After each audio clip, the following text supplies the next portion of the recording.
suis Thomas Ferrero, je suis le fondateur de la société MEOS que j'ai fondée il y a maintenant 4 ans. Après une première partie de carrière dans le secteur public et puis une deuxième partie dans le secteur privé.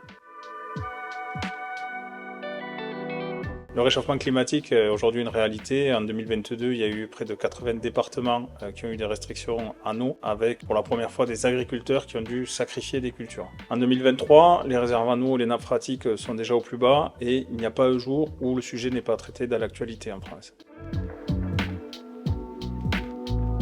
Parallèlement à ça, au vu du contexte géopolitique, la France souhaite avoir une souveraineté alimentaire et donc mieux maîtriser sa production agricole. Il va falloir donc maîtriser une ressource en eau qui se fait de plus en plus rare. Pour pouvoir maîtriser la ressource en eau, aujourd'hui il va falloir des données. Et c'est là où il y a un gros manque. Il faut des données pour pouvoir analyser le passé, prévoir et anticiper pour que les agriculteurs plantent seulement ce qui pourrait être irrigué. Il faut des données pour prévenir, prendre des décisions avisées en temps réel, notamment concernant les arrêtés d'interdiction d'irrigation. Et enfin, il faut des données a posteriori pour pouvoir analyser l'utilisation de la ressource qui a été faite sur un territoire.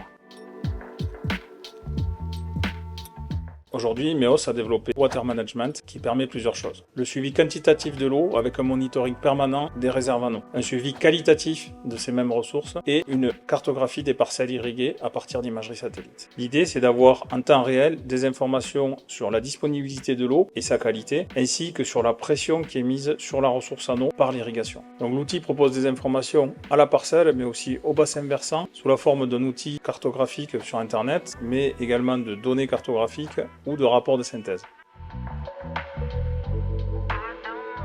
Alors je dirais performant parce que ça fait 2 ans qu'on travaille cet outil et qu'on travaille en forte collaboration avec la communauté scientifique. Ensuite je dirais à jour parce qu'on utilise les dernières données disponibles du programme satellitaire Copernicus et qu'on travaille essentiellement à partir de données radar qui sont non sensibles à la couverture nuageuse. Enfin je dirais exportable parce que la France n'est malheureusement pas le seul pays à être touché par la sécheresse et le manque d'eau. Non loin de nous, l'Espagne et particulièrement la Catalogne sont déjà en grande difficulté.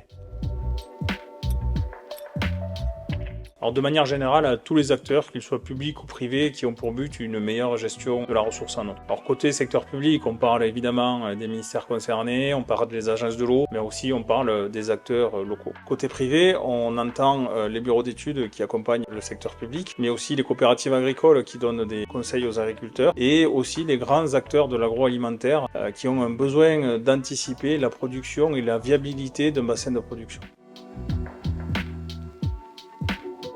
On vient d'être lauréat d'un projet ESCO, donc le Space Climate Observatory qui est piloté par le CNES, qui va nous permettre de continuer le développement de notre outil avec un consortium d'acteurs scientifiques, privés et publics. Alors de manière générale, même si notre outil est déjà très performant, on a une feuille de route technique qui est encore longue et on a encore du pain sur la planche. Donc si vous voulez plus d'informations, n'hésitez pas à vous rapprocher de nous, on sera vraiment ravis d'échanger sur ce sujet avec vous.